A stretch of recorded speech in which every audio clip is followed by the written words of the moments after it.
Salut à tout le monde, bienvenue encore sur notre chaîne. Voilà, merci à vous tous qui likez la vidéo, qui partagez et qui vous abonnez. Donc on va se retrouver juste après le générique pour la vidéo du jour.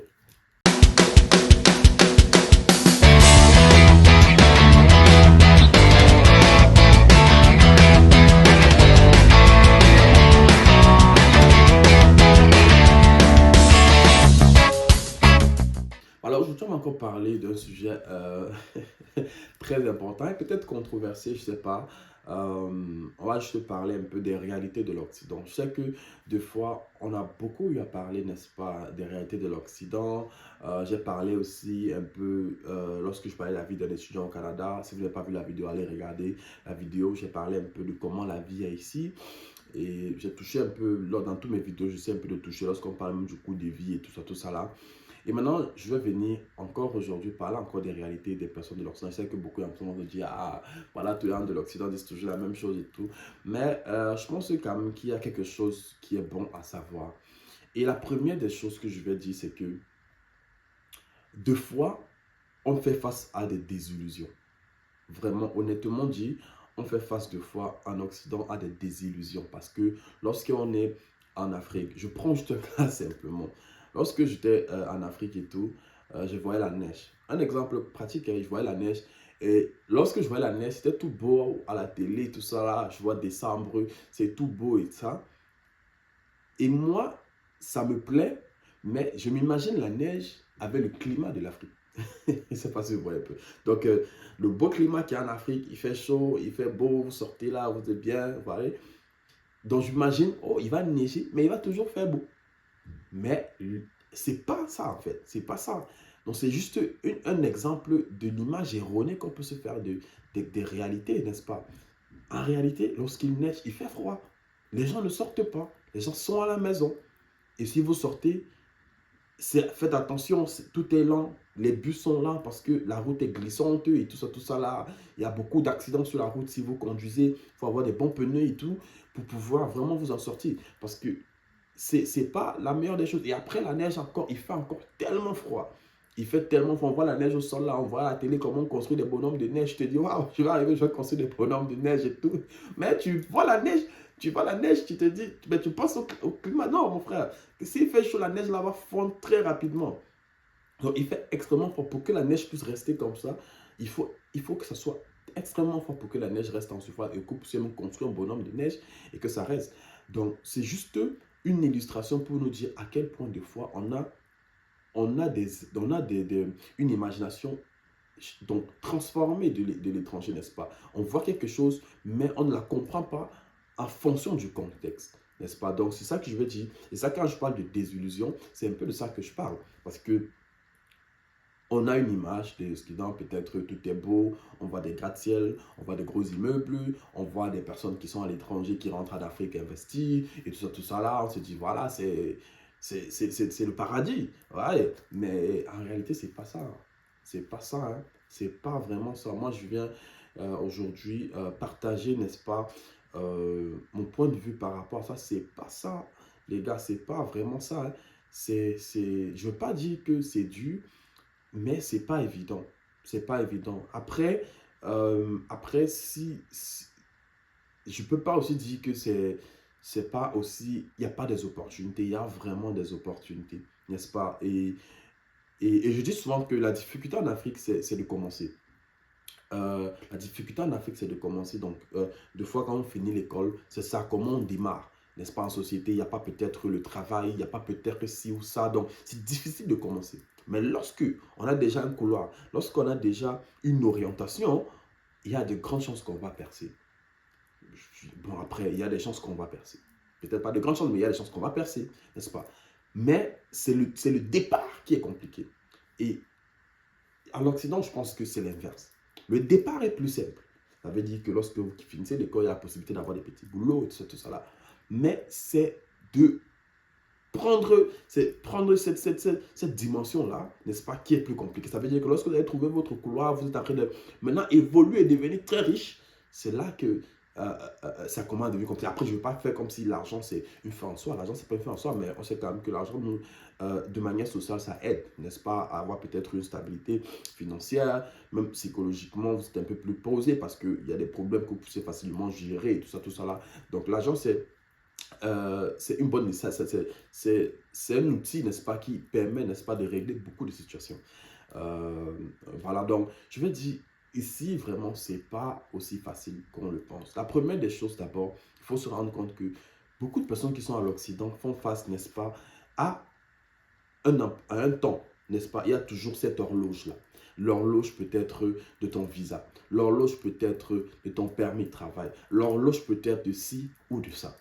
Donc, on travaille toujours en fonction d'une horloge. Et ça crée déjà un stress. Parce que lorsque vous arrivez, vous êtes venu pour faire les études, que ce soit au Canada, que ce soit en Allemagne, que ce soit en France et tout ça là, il va falloir que vous justifiez votre temps, surtout même au Canada, parce que vous venez là en 4 ans. Vous devez faire les études pour un programme de 4 ans. Si vous arrivez au bout de 4 ans, vous n'avez pas fini vos études. Pourquoi est-ce que vous n'avez pas fini vos études en 4 ans?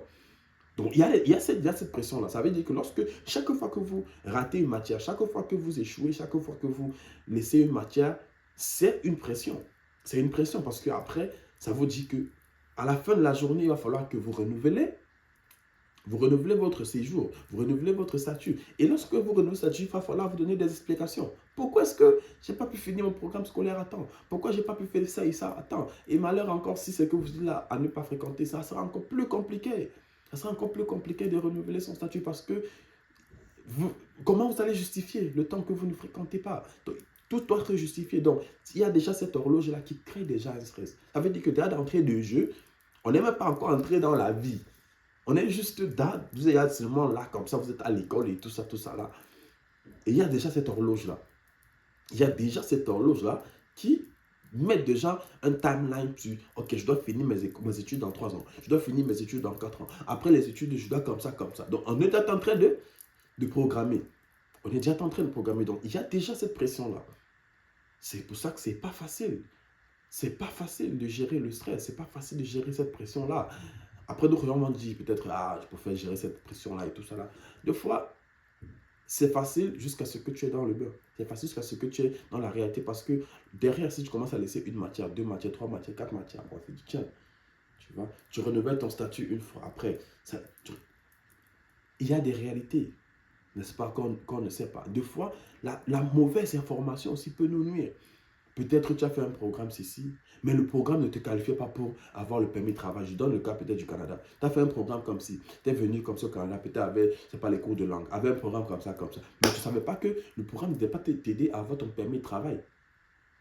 Tu finis ton programme, on te dit, non, monsieur, tu ne peux pas avoir le permis de travail. Pourquoi? Parce que tu n'as pas fait le programme qu'il te faut pour avoir le permis de travail. Tu vois comment? T'es coincé. T'es coincé. Il faut maintenant quoi? Tu changes de programme pour pouvoir prendre, tu vas te qualifier pour le permis de travail. Donc voilà, il faut. Donc ça veut dire qu'il y a même l'information. Tu t'es mal informé, ça peut jouer sur toi à la fin de la journée. Ça peut vraiment jouer sur toi de manière grave. Donc il y a cette pression-là. Il y a aussi la pression de ne pas faire des gaffes. Ne pas faire des gaffes. Il faut être clair, il faut être en ordre. Dans ton pays d'origine, ouais, tu peux faire des gaffes, tu peux faire ceci, cela. C'est ton pays. Tu vois, peut-être dormir une nuit là-bas et tout ça là, ça va passer. Peut-être il y a un petit, la police t'a pris, non, quand même, essayer de négocier tout ça. Ou bien essayer vraiment de parler, expliquer la situation, le contexte et tout ça là. Même si la loi te pénalise comme ça, comme ça. Après, c'est ton pays, tu peux sortir et faire. Mais ici, c'est pas ton pays, cher. C'est pas ton pays, frérot. C'est pas ton pays. N'est-ce pas? Tu es à l'étranger. Donc, s'il y a des difficultés avec la justice, sois sûr que ça peut influencer sur ton statut. Ça peut influencer le moment de renouveler ton statut. Parce que tout est documenté. Tout est documenté, frérot. Tout est documenté. Tout est documenté, mon cher. Donc, lorsque tu fais quelque chose, c'est dans le fichier. Demain, quand tu vas vouloir appliquer pour ton permis de travail, demain, quand tu vas vouloir renouveler ton permis d'études, demain, quand tu vas vouloir appliquer pour ta résidence permanente, on va te rappeler ce que tu as fait. On va te rappeler, non, tu avais fait comme ci, tu avais fait comme ça. Malheureusement, on ne peut pas. Malheureusement, on ne peut pas. Et c'est compliqué, frère. C'est compliqué. Ici, c'est comme ça. C'est tout droit. Il n'y a pas de à côté, non, tu vas supplier, papa. Il n'y a pas ça ici. C'est tout droit. Donc voilà des choses comme ça que je voulais aussi exprimer. Après, ça a l'impression comme si j'exprime une frustration et tout. Mais c'est la réalité, frère. C'est la réalité, les gars. C'est la réalité. C'est des choses que on vit au quotidien. Et c'est pas pour rien que ici, les gens stressent. Les gens stressent. Et lorsque je vois des personnes arriver ici, ça arrive à aller même jusqu'au drame, jusqu'à arriver à être les gens finissent de manière tragique. Vraiment, il faut comprendre. Déjà, les gens qui arrivent là, ils tombent dans certaines déviances et tout. Vraiment, c'est pas pour dire que j'encourage ça, mais je suis en train de dire que c'est pas facile. Il faut vraiment avoir le moral. Il faut vraiment avoir la tête haute. Parce qu'avec toute cette pression-là, c'est pas évident de dire que voilà, tu gardes le cap et tout. Après, quand c'est bien structuré, après, c'est pas comme si c'est l'enfer, frère. C'est pas l'enfer. Il y a toujours la joie de vivre, il y a toujours ceci. Mais je vais dire, il y a quand même cette petite pression-là. Il y a quand même cette petite pression. Et une autre chose qui accentue la pression, c'est que malgré que tu as la pression, peut-être comme j'ai parlé au niveau de l'école, au niveau peut-être de bien te comporter socialement, il n'y a pas cet environnement-là qui crée, n'est-ce pas, un confort. Parce que ici, il y a beaucoup de solitude. Il y a beaucoup de solitude. Les gens sont très occupés. Même si tu as des potes et tout, tu ne vas pas les voir chaque jour. Et puis, des fois, tes potes ne vivent pas. Ils vivent loin de toi. Ils vivent à 30 minutes, à 1 heure de temps de toi. Frère, tu ne vas pas les voir chaque jour. Tu ne vas pas voir tes potes chaque jour. Donc, il y a des, je vais passer un bon moment seul. Et deux fois, la solitude, ça accentue encore le stress. Ça augmente encore le niveau de stress. Donc, il faut vous rendre compte de ça. En fait, c'est ça aussi que beaucoup de personnes, quand je parle de tragédie et tout, c'est ça en fait. Parce que lorsque tu te retrouves seul, tu n'as pas quelqu'un qui te tourne vers qui. C'est vrai, tu peux payer la famille au téléphone, tout ça, mais des fois, la famille n'a pas toujours au téléphone parce que peut-être des problèmes de connexion, ils sont aussi en train de travailler, ils ont aussi leur vie et tout. C'est ça, en fait. Lorsque tu arrives, tu te comprends, tu te rends compte rapidement que, mon frère, la vie c'est une place. Comme on dit souvent, la vie c'est une place, champion. La vie c'est une place. Quand tu arrives, tu comprends que la vie c'est une place, frérot. C'est seulement toi avec Dieu. Ce n'est que toi et le Père qui est en haut là. Ce n'est que toi et le Seigneur Jésus-Christ. Ce n'est que vous deux, vous êtes deux. Toi et Dieu. Sinon, ici, là, c'est une place. Chacun seulement. Parce que après, à la fin de la journée, chacun est venu aussi se battre. Les parents de chacun l'ont envoyé pour travailler, pour fréquenter et tout. Vous voyez, dans la même manière que tes parents t'ont envoyé pour fréquenter, la même manière que donc chacun sur son stress, chacun sur sa pression, chacun sur ses objectifs de vie. Tu vois? Donc après, maintenant, c'est vrai, je me rappelle dans mes débuts, c'était compliqué. Hein. Je partais me balader pratiquement seul. Tu pars comme ça au centre-ville, tu marches à tête seul, tu regardes seulement les gens passer, ça te plaît aussi, tu vois seulement, mais t'es seul. Avec le temps, maintenant, tu peux te créer une communauté. Avec le temps, tu peux te créer voilà, des amis et tout ça là, avoir une petite famille autour de toi où vous pouvez souvent vous voir les week-ends, vous pouvez souvent vous voir les dimanches. Moi aussi, je veux aussi remercier aussi l'église parce que à travers l'église, ne serait-ce qu'aller à l'église le dimanche, ça m'a permis de rencontrer des gens, ça m'a permis de rencontrer des personnes, ça a créé comme une famille. Et puis deux fois à l'église, tu arrives à l'église comme ça, après le culte, il y a la nourriture, vous mangez, vous papotez un peu. Ça crée quand même ce sentiment de famille, n'est-ce pas? Et puis derrière, je vais dire que la majorité de mes amis, je les rencontre à l'église, hein, pour être honnête. J'ai rencontré la majorité de mes amis ici à l'église. Après, d'autres, j'ai rencontré aussi à l'école, cours de langue et tout, et tout. Mais voilà, la majorité des personnes que je connais jusqu'à aujourd'hui, soit à l'église ou soit des personnes que j'ai rencontrées à l'église, des personnes derrière des personnes que j'ai rencontrées à l'église. Donc, voilà, ça va prendre du temps, mais il faut comprendre que c'est pas aussi évident que ça. C'est pas aussi évident que ça. Une autre anecdote aussi que je vais donner, c'est lorsque je viens ici faire mon premier boulot. Et puis, ouais, quand on commence en tant qu'étudiant, il y a des petits boulots qu'on doit se... Frère, je commence à travailler, on me dit, tu vas rester debout. J'ai dit, waouh. Frère, tu restes debout, debout, jusqu'à ta pause. Bon, après, des fois, il y a 3 pauses. Il y a une première pause 15 minutes, après une pause peut-être 30 minutes, 45 minutes, après une autre pause de 15 minutes. Il y a quand même des pauses. Mais frère, tu restes debout. La majorité des boulots, là, resto, McDo, tout ça qu'on parle là, frère, tu es debout. Tu es debout, tu ne... Ah, mon frère, quand j'ai commencé comme ça, après 30 minutes, là, les pieds commencent à faire mal. On dit, papa, faut travailler. Faut travailler. Tu veux le travail, non? Tu vas travailler. Tu vas travailler. Tu vas aller travailler. Frère, t'es debout. Donc voilà, en Afrique, là, quand t'es fatigué, tu dis, ah, papa, laisse-moi, je m'assois un peu, mon frère. Mon frère, quelqu'un va mourir. Mais ici, c'est pas ça, frère. C'est comme ça, quand tu es au boulot, tu dois travailler. Quand tu travailles, on doit maximiser. Frère, tu dois mériter ce que tu gagnes. Tu dois mériter ce que tu gagnes. Et c'est des réalités. C'est ce stress aussi là. Parce que tu dois finir, tu pars à l'école, tu finis l'école, il faut aller au boulot. Tu finis le boulot, tu es à la maison, tu es rentré tard, il faut dormir. Le lendemain, tu dois repartir. C'est comme ça la vie. Quand les gens parlent de métro, boulot, dodo, là, c'est pas la rigolade, frérot. Parce que quand tu pars au travail, c'est vraiment le travail. C'est pas les oh non, on va s'asseoir, taper les commentaires, rigoler. Non, non, non, non, non, non, non. Il n'y a pas ça.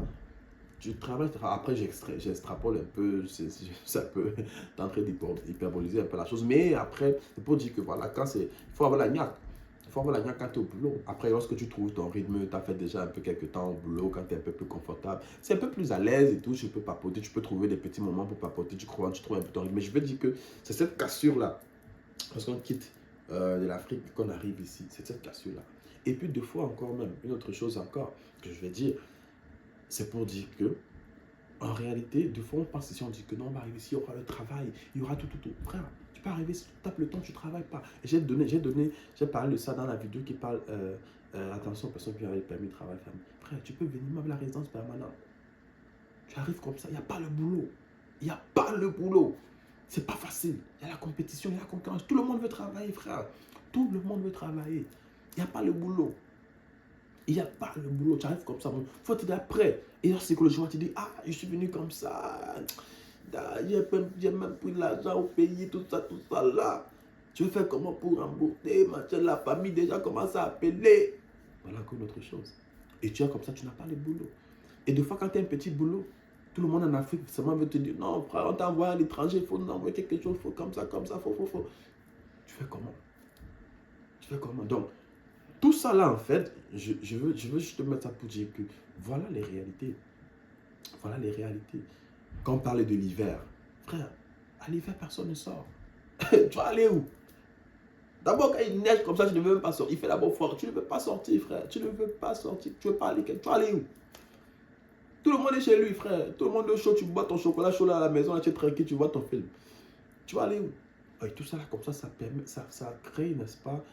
Tout le monde s'est renfermé sur lui-même, tout ça là, à gérer des pressions, tout ça là. Après, je ne parle même pas encore des factures.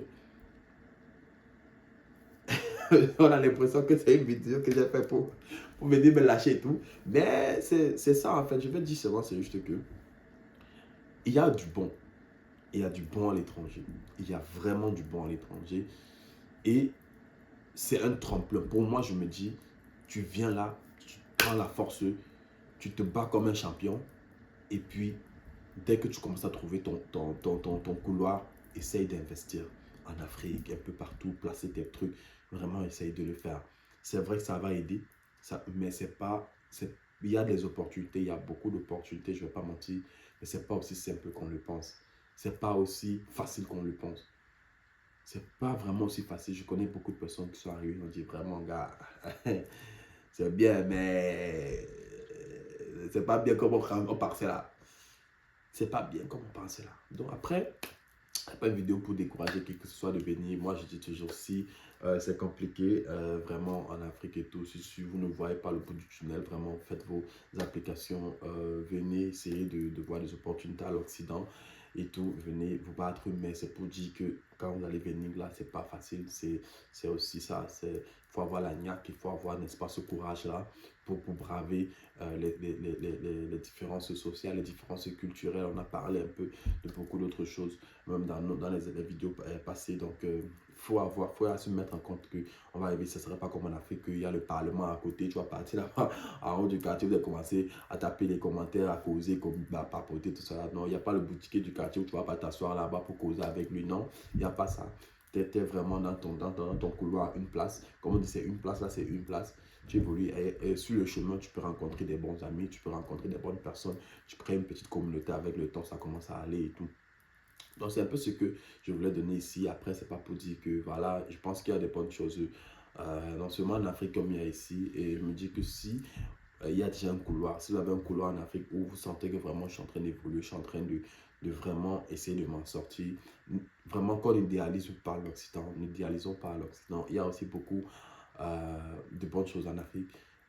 Comme j'ai dit, si c'est compliqué, trouvons un moyen de venir. Mais si si on réussit à s'en sortir, on réussit déjà à joindre les deux bouts et voir déjà quand même à l'horizon quelque chose fleurir. n'est-ce pas, continuons. Parce que vraiment, la joie de vivre, il y a ça en Afrique. Je ne vais pas mentir, il y a vraiment ça en Afrique. J'espère que la vidéo, quand même, vous a plu. Je sais que peut-être ça peut être assez controversé et peut-être ça peut susciter peut-être de diverses opinions, mais voilà, des opinions divergentes. Mais voilà, je voulais juste faire une vidéo comme celle-ci pour nous dire que c'est pas aussi évident comme on le pense en Occident. Et puis peut-être on aura peut-être une partie 2 où on va encore entrer et parcourir d'autres choses. Ça, c'était juste une vidéo comme ça, juste pour parler déjà, essayer un peu de toucher un peu de tout et exprimer un peu juste du fond du cœur les différentes difficultés qu'il y a ici. Donc, sur ce, je vous dis à bientôt pour une prochaine vidéo. Merci.